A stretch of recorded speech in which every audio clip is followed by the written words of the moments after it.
Welcome to Syncreate, a show where we explore the intersections between creativity, psychology, and spirituality. We believe everyone has the capacity to create. Our goal is to demystify the process and expand the boundaries of what it means to be creative. We talk with visionaries and change makers and everyday creatives working in a wide range of fields and mediums, from the arts to science, technology, and business. We aim to illuminate the creative process from imagination to innovation and everything in between.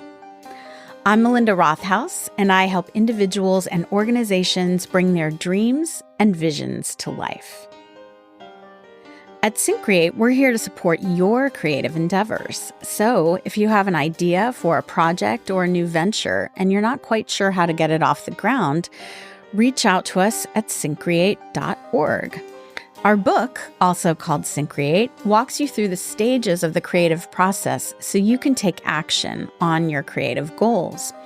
We also offer resources, creative process tools, and coaching to help you bring your work to the world. And we have a monthly creativity coaching group starting up in 2025. You can find more details on the website.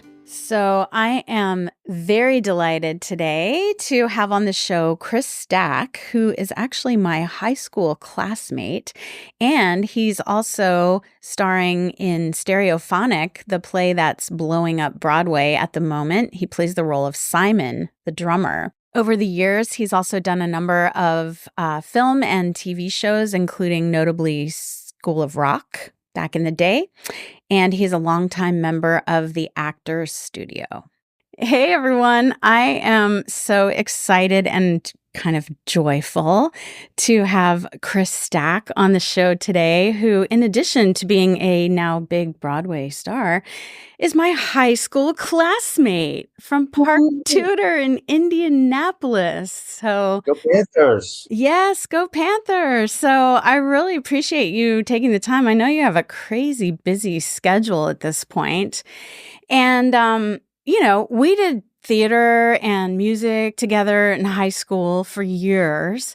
And now here you are in Stereophonic on Broadway. But I know that didn't happen overnight, right? So you went to college at Lewis and Clark in Portland, and then, you've done some films, notably School of Rock, you've done TV, but, I would say arguably this is probably the biggest project you've done. Would you agree with that?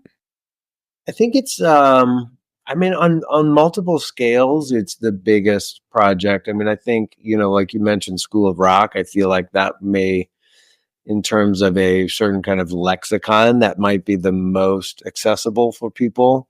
But like for me personally, and in terms of, just Broadway being a thing and the number of people that we get coming to see this show on a nightly basis, 8 times a week, it's definitely up there. And in terms of creative fulfillment, it's probably the biggest.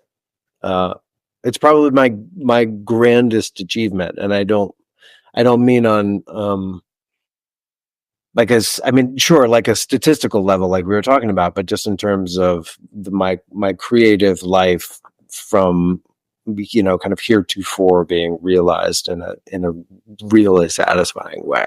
Yeah. So what is it like for you to kind of have this big break at this point in your career? Like, you've been doing theater in New York for quite a while now, and, working as an actor. And so what does that feel like to have this happen now? Yeah. I guess I'm always reluctant to call anything, especially at this point in my life and my career, I'm reluctant to call anything a break, because I until now have really kind of struggled to see anything as having kind of moved the needle at all. Like, there are several projects that I've worked on, including School of Rock 20 plus years ago, where my agent or other people are like, whoa, great movie, Richard Linklater, Jack Black, his first, that's a break. And it sure felt like a break, because And in many ways it was, but in terms of it, like really moving the needle substantially for me as an artist who had some kind of creative freedom or some kind of difference in his career before and after that event, I just don't find that happens. I mean, and I'm not saying that it doesn't happen at all, because it certainly does, and people certainly talk about it all the time. But, I've worked on a number of things over the years where people are like, whoa, this is really going to change things for you. And I guess it does in terms of a kind of creative fulfillment, but it doesn't in terms of any kind of professional, leaps and bounds, or in terms of who's calling me or who's calling my agents more frequently since a certain project. Yeah. I really like, so to be more specific about the question, I mean, to have this project that is so incredibly fulfilling, I mean, on a scale that it represents, but also then just in terms of the details of its very being, like the kind of writing it is, the kind of role it is, the specific ways that I relate to this person who I'm playing on this kind of stage every night. Being 51 and having been in New York for 26 years and having a good sense of what that then means, be kind of pursuing a thing for so long. I definitely feel like I have achieved a goal, but I don't really feel like, I've quote unquote made it, or I've had some kind of huge break, because I mean, it's definitely a gift, but I don't really have any kind of frame of reference for like things being any different, or things being any easier, or things being like wide open for me. Like I don't have to work anymore, or I can kind of pick and choose what it is that I want to do from now forward. Because like I'm right in the middle of it, and I haven't even spoken with anybody about doing anything else. And I don't really have a desire to, because I love what it is in and of itself so much. Yeah, so what it is, so you play the role of Simon, the drummer in the show, which if anyone hasn't heard of it by now, it is about a band in this. Come on, man. It's about a band in the recording studio in the 70s, modeled after Fleetwood Mac, right? And so where do I want to go with this? You play a drummer in the show, and you've always been a drummer ever since I've known you. You were playing drums in high school and beyond. And so there's the acting part, and then you play the live music on stage every single night after night. How do you keep it fresh? I mean, I think it's part of the challenge of doing any play, never mind a play that has any kind of lengthy run, is, as you say, keeping it fresh. And I think it's just a part of,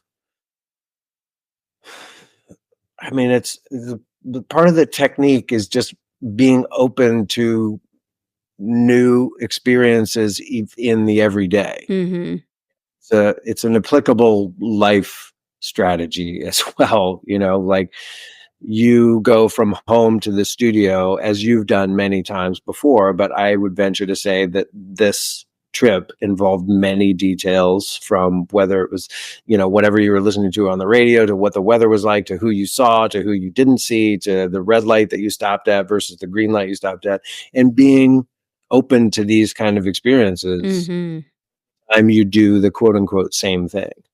And a beautiful thing about this play is that it's such a wide net, and it's such a deep well, that there are never ending possibilities to kind of pick your own adventure every time you go through it. And with 6 other people who are operating on the same wavelength, like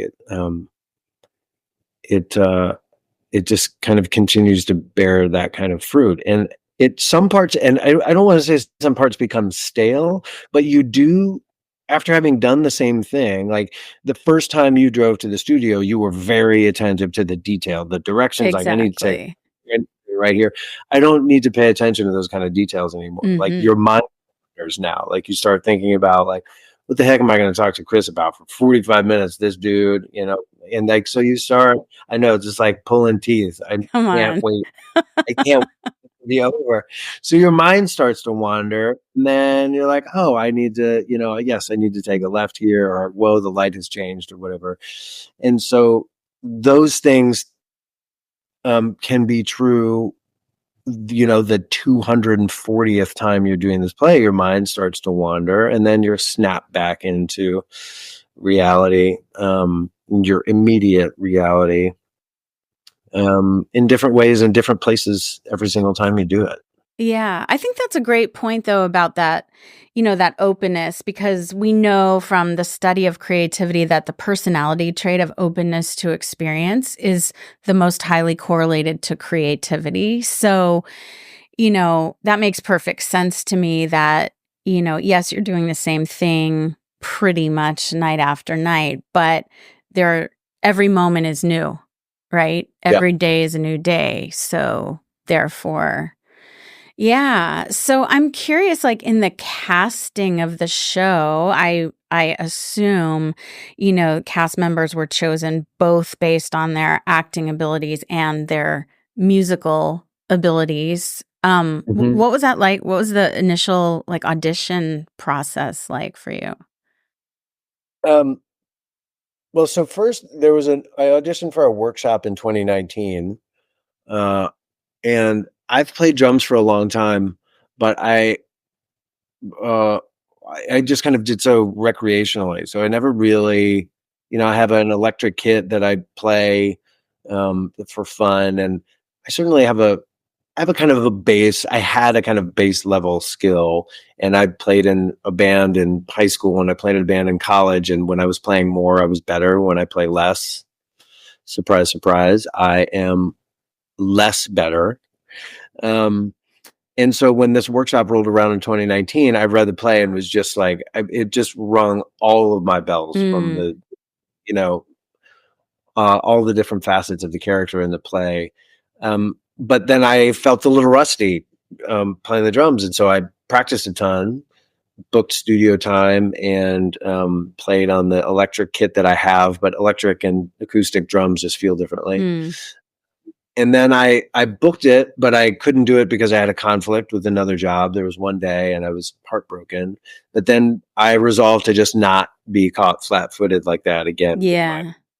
So I'm not saying that I got a lot better, but I got a lot less rusty over the course of the next, I guess, what would amount to almost 4 years, until they came back around and they were going to do an off-Broadway run. And the audition was, they sent through a track, an original track that was going to be in the show for me to learn, and then in the audition play with Will Butler, who's the composer, and Justin Craig, the musical director. So we did that, and then there were, I don't know, probably 10 pages or so of sides, which is the scenes, the script that you're auditioning with. And I worked with a buddy from the actor studio here in New York on those auditions, and so kind of just came in, and you have a take on the character, and then you present that take, and then in the best case scenarios, you work with the director and you kind of see how you dialogue, and you see if you can communicate. And Daniel Auken, who's just one of the best ever, will just kind of he just wants to see how you work together, to see, like, is this relationship really possible? And that's really fun. Sometimes you go in and you do your thing, and the directors if they say anything, they say thanks. And that doesn't necessarily mean that you did a bad job. Right. That just means you don't have anything to offer, or they're not interested in working with you. But it's way more interesting to work with somebody and to see just how you connect, and how you would work together if you were to work together. So the second time around, the drumming went way better. Good. Both I Will guess and John. so. Yeah. And it didn't go badly the first time. Like, I've had conversations with them since, and they were like, "No, you were great the first time around," but I was way more nervous the first time around and way more confident the second time around. And that just kind of, we did the song, and then moved into the acting part. And Daniel he has you in the room for 30 minutes, which is also kind of unheard of. Usually you get maybe like 10 minutes to kind of do your little song and dance, and then don't let the door hit you on the way out. Right. Exactly. Well, I have to say, I was listening to the cast recording of the show, and it sounds great. Like, It's cool, right? yeah. Yeah. Yeah. That was another, this show just, I mean, it just kind of keeps giving. We learned the songs, we learned the songs fully, and in the play, I don't want to give too much about it give away too much about it, because you're coming, yay. Yes, in October. Can't wait. Anybody else who might come to see, there are whole songs and incomplete songs and versions of songs that are played, that then this cast album is a realization of. So it's kind of, if you listen to the album, then you can kind of go back and see, when you see the play, like, this is a little bit of like the making of. If you haven't listened to the album, then you kind of go in and think, you're just wide open, like, what is this experience? And hear these people playing these songs, and then you listen to the album and think, oh wow, this is the album. But it's also the cast album, it's the show album. Yeah. Like, and it's not works in progress in the process of recording in the studio, right? Yeah, and also in the process of rehearsing a play. Like, there are very subtle references to taking something back and rehearsing a light cue or a sound. You can hear manager's voice, or some of the dialogue is from when we as a band were recording in the studio, but not as the characters on the stage, just as people in the studio. So we don't have, those of us who are American but playing Brits, were actually speaking with our American accents. And about the creative process in this, like, other way, like this kind of Moebius strip, this multi-layered way, which I think is super cool. The way that Will conceived of and then put together this album just adds, it's just another layer to the whole, to this whole piece. Yeah. So it's a rock and roll album, but it's also a cast album. Yeah. The characters, but also the actors. Yeah. And I know you're a big Van Halen fan. I heard another another show you did talking to all about Van Halen, but were you a Fleetwood Mac fan? Or, I mean, well, at the end of the day, who's not a Fleetwood Mac? Well, yes, of course. Like, anybody who's like, no, whatever, they're too corporate. Like, okay, maybe, but they got some really good songs that everybody knows. I really love the original, like the old Fleetwood Mac with Peter Green and Mick Fleetwood and John McVie, even before Christine McVie came in, when they were a blues band. Yeah. But then, like, the iteration that everybody knows that started with the eponymous Fleetwood Mac album and then Rumors, like, that's just amazing songwriting. And is it something that I pop on every day? No, but when it comes on, I don't turn it off. And I really enjoy it, and I really enjoy them. I think in terms of the play, I think the most effective ways that Fleetwood Mac is invoked, because it is decidedly not a biography of Fleetwood Mac. Right. And the music is all original, I should add. Right. It's 100% original, composed by Will Butler, who wrote a lot of the music for Arcade Fire for 20 years. But because of the band dynamics, there are 3 Brits who had been together for a long time, and these 2 younger Americans, and it's 1996, and it's the record plant in Sausalito, which is where, like, all of these things, and there are other various details from the characters that correspond with Fleetwood Mac's story, but it's not Fleetwood Mac. We're an unnamed band. Right. All of characters have different names, but the brilliant conceit in that is that people recognize energetically that this is a band on that level. Like, and we don't talk about how good we are, and we don't talk about this, that, and the other thing that then people have to kind of take a leap of faith to just believe.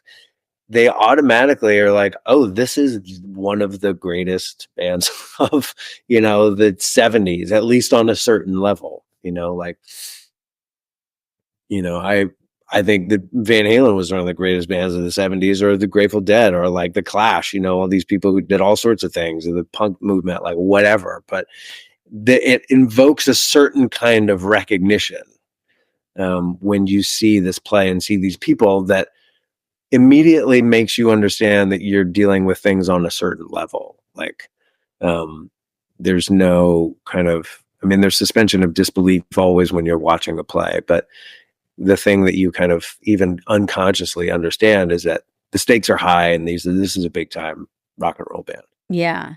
Really kind of, and then the big challenge becomes writing music and performing it in such a way that when you do hear it, you're not like, oh, I thought you were this, but you're actually like pretty bad.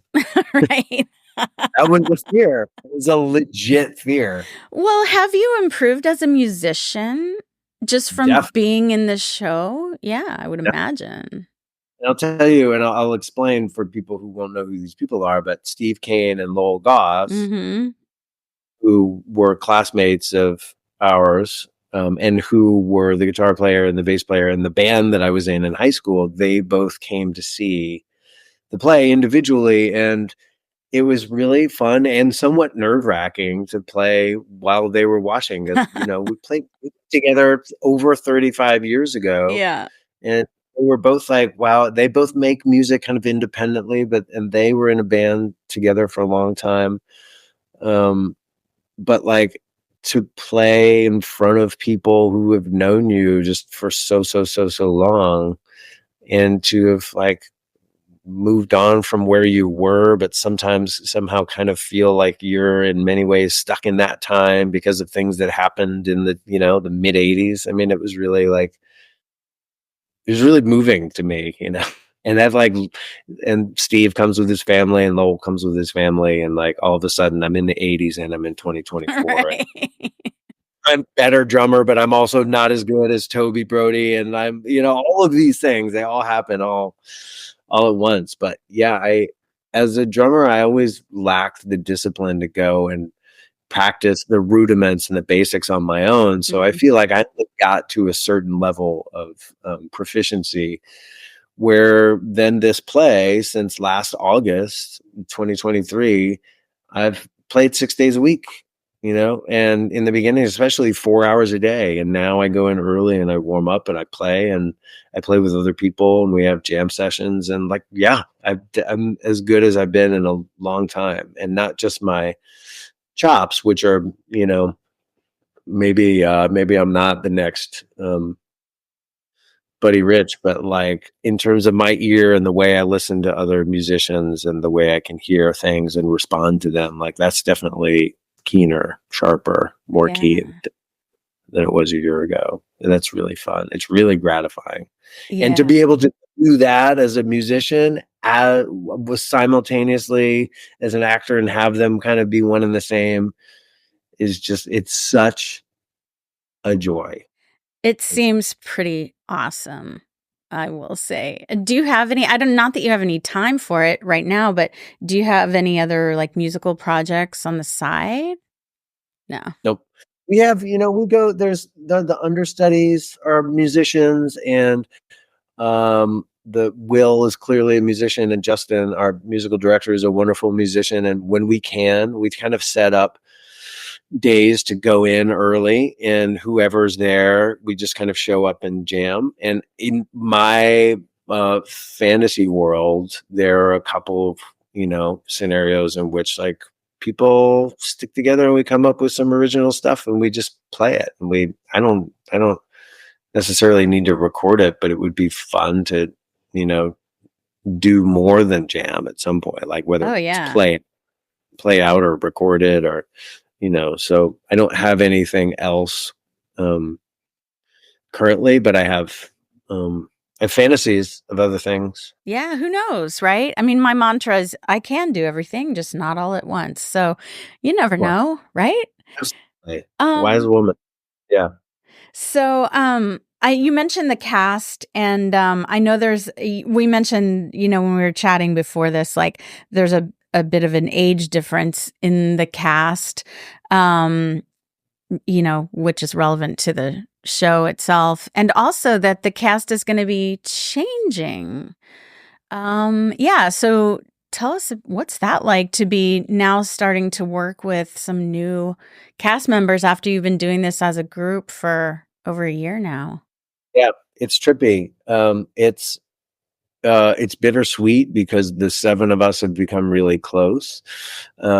But I was just, speaking with my cousin and speaking with my castmates who are some of whom are ready to move on to other things. And you definitely want to, if you're going to part, you want to part on a high, not, kind of peak and then ruin the experience you've had by getting sick of it.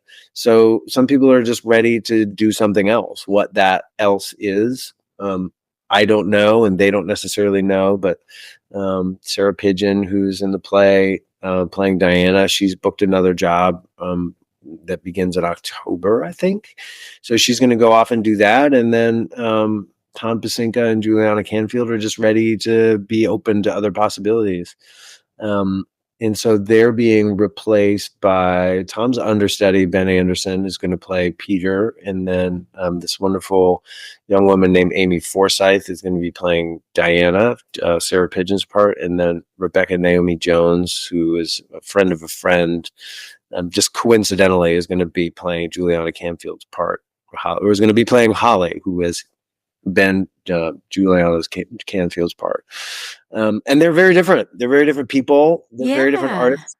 Really cool to, like, a year in, to be doing the play at night, and then during the day, some days, go off and kind of rediscover this this play that we've been working on together through new eyes and through new voices, and see people who are where we were a year ago. It's really moving, really exciting, and to know, like, I kind of feel a certain, it's not preciousness, but a certain, something is coming to a close that has been going on for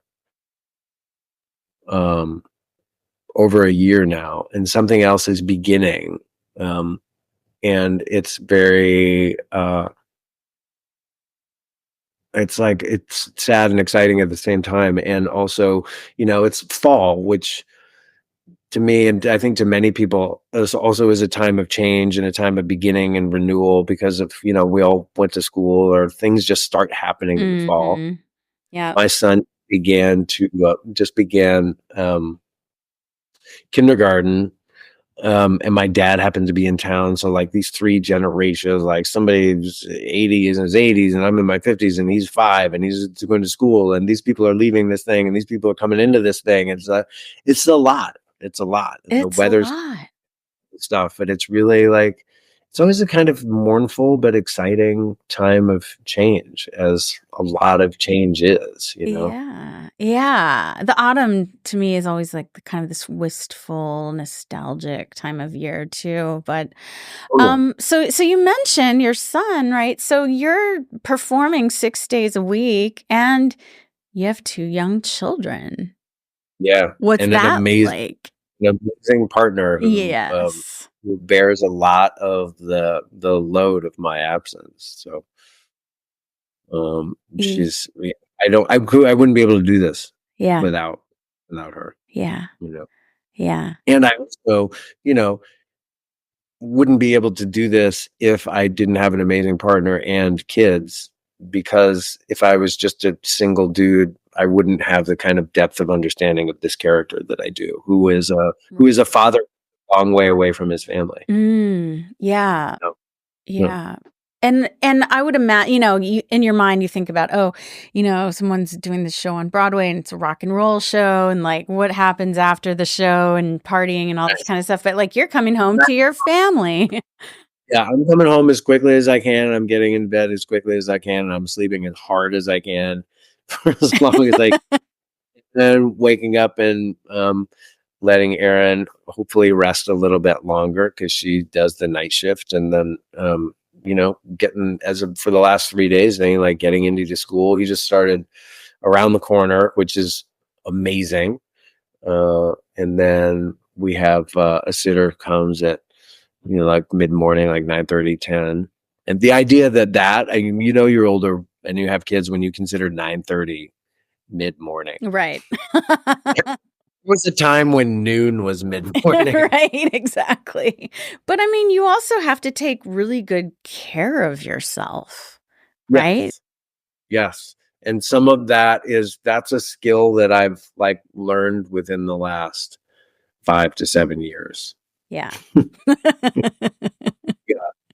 Yeah. And the timing is really good. Yeah. And just to be able to continue that, you've got to have stamina to continue at that rate. It's kind of open-ended, right? Like you did the show off Broadway, then you came to Broadway, then it's been extended a couple times. You don't know how long it may continue, hopefully for a long time, right? Yeah, I mean, this iteration I think it was going to close February 2nd because there is another play that's coming in to our theater after that. Okay.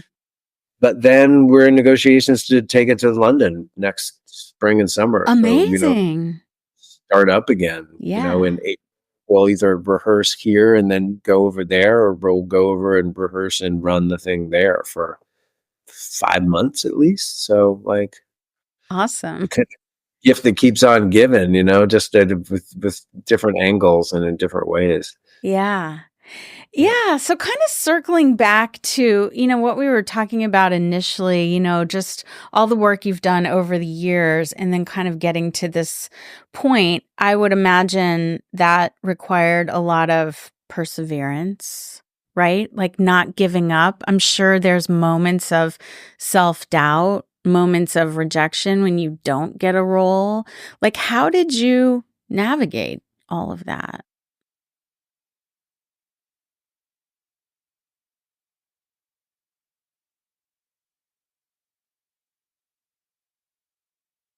I think the most important element needed to navigate all of that is the conviction that this is what you need and have to do.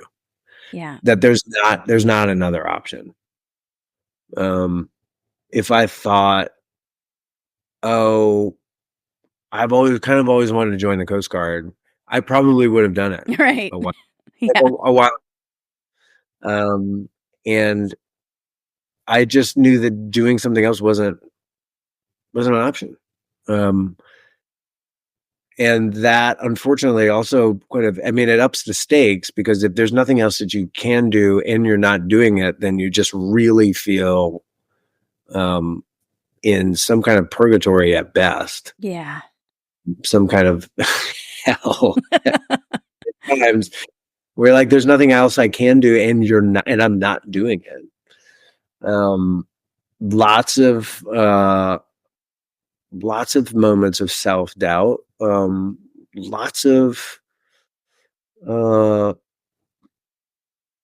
moments when you just need lots of moments when you think, well, is there something else that I can do? And not is there something else that I want to do, but is there something else that I can do that makes me feel like either I am a contributing member of society, or that I am a working artist, or that I am a just kind of functional human being. And you either find those things or you don't, and you get through those moments somehow, Yeah. You definitely, the community, especially in New York, I don't have much experience with it I don't really have any experience with it in California and Los Angeles, but like, it's a really supportive community in New York, the theater community, the acting community.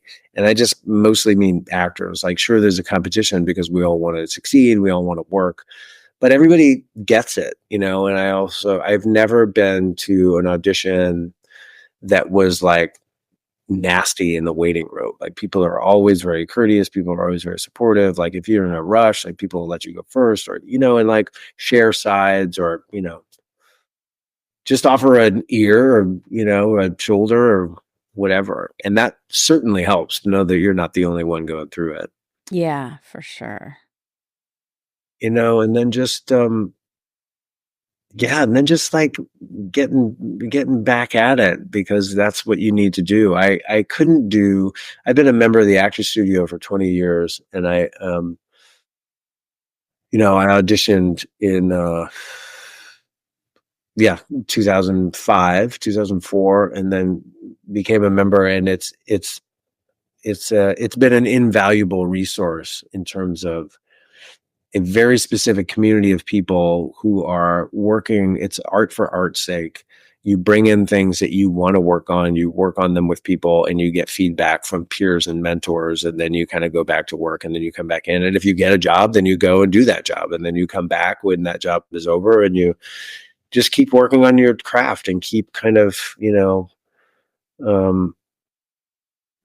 just keep your toolbox sharp, and keep your toolbox full, and keep your toolbox growing, and, you know, keep your analogies numerous. Then, you know, you're working. Like, I'm a strong proponent of work begets work, you know, and there's a lot of just energetic movement that if you're out there and you are working, and you are I don't want to say staying positive, because that's way too hallmarky, but like, I do feel like on when you are kind of bopping down the street with a certain pep in your step, like the trains all run on time, and you For catch all the sure. lights. Yeah. Run into people, have these fortuitous moments. Mm-hmm. You're having a shitty day. The trains are all shut down. Like, it starts raining, and you've got like paper flip on, and you're in Times Square, and the people you run into are just the worst. And I think the same holds true with working in the arts. Like, if you're a painter, if you're a musician, if you're creating, you're working on something, and that attracts that kind of energy in a cyclical way. And I think the Actor Studio has afforded me the opportunity to just keep at it, even if nobody wants to hire me to Yeah. do it and pay me to do something that, you know, is like, it's the US, it's commerce based. A lot of it is commerce based. Even off Broadway theater, not for profit theater, like, you still got to raise money, and you still got to spend money, and you still got to pay money, and you still got to have the spaces, and you got to advertise, and you got to market. Like, it's commerce based. And the Actor Studio has been a place that's just art for art's sake. And then, you know, you get a job. I was on a soap for a couple years, and that Yeah. was an incredible experience. Like, was it the most artistically fulfilling? No, but it was incredibly fulfilling, and professionally it was great, and financially it was great. And also, like, I learned some tricks and some skills working on a soap that I still use, I bet. you know, to this day. And they're muscles that I'm grateful for. So I think, you know, it all just work begets work. Even if it's not a job beginning a job, it's an effort beginning an effort, and the energy that you put out comes back to you. Yeah. Yeah. And I hear you also emphasizing community Yeah. and attitude, right? Which leads me to, you know, on this show, we're exploring kind of creativity, psychology, and spirituality. We haven't really touched on that, but is there a spiritual element to the work or to the process for you? Yeah, 100%. I don't know if I could define it. I certainly can't pin it down as being the certain school of thought, whether it's kind of classical religion or New Age beliefs. And there's not a dogma there's attached not to it. Yeah. 100% there, but there is a, I feel like kind of what we were just speaking about it being just like a general belief in, I guess in a certain way it is really, there's the golden rule, and there Sure. is reaping what you sow, and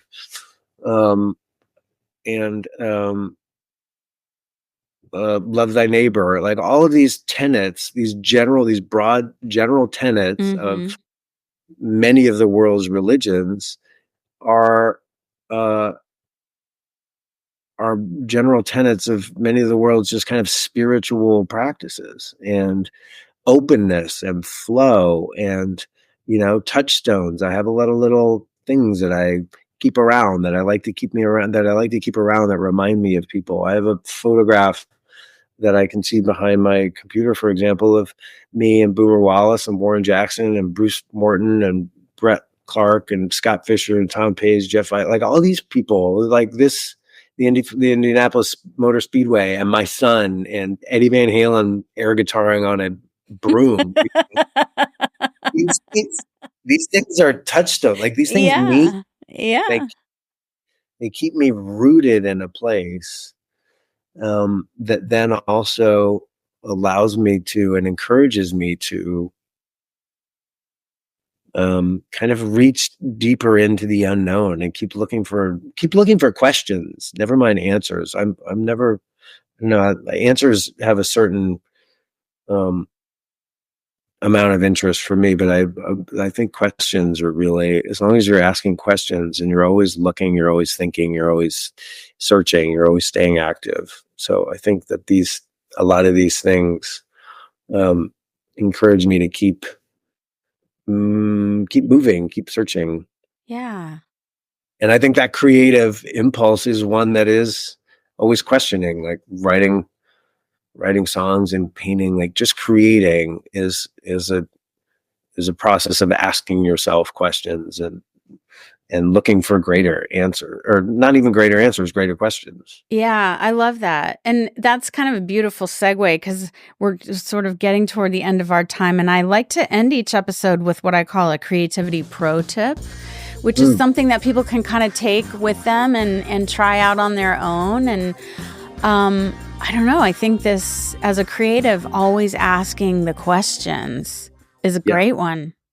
Yeah. And I think that, like, seeking, and I would get more, I like the idea that, questions lead to more specific questions and other questions. And answers, sure. Answers are helpful. But there's a finality to them too, right? Like, oh, okay, done, right? And questions just keep opening up new possibilities. Yeah. And a lot of people say, like, great works of art are never finished. They're just abandoned, and I kind of feel like you just stop asking questions. And maybe because at a certain point, maybe you kind of have to. Right. Like, I'm out of questions, or I'm out of time. But to ever think that, like, no, fixed it, solved it. All done. We're good. Right. That's kind of the end, right? Yeah. Yeah, that's the end. Yeah. And I think that happens whether you're doing a play or writing a song or working on a car, like you fix your car, like, well, it's working now, but there's something else is going to, other questions, like, how long is this going to work? Yeah. How long until I have to replace that fuel filter again? Exactly. And I think it just leads you deeper into the work. I think it leads you deeper into relationships. I think it leads you deeper into friendships. I think it leads you deeper into yourself and a greater sense of self. And the greater your sense of self, the more you're able to offer your craft, and then the more you're just ready. Like, when these moments happen, when you meet an old friend or you're offered a project, you're just like, I'm I'm ready to do this. Yeah. Yeah. Beautiful. So I have a sort of unrelated question. This is from my sweet, sweet sister, Lizzie. I told her I was going to be talking to you today. Yeah. And this is kind of random, but she was like, will you ask Chris if he believes in healing frequencies? And if so, what's his favorite? Whoa. Healing.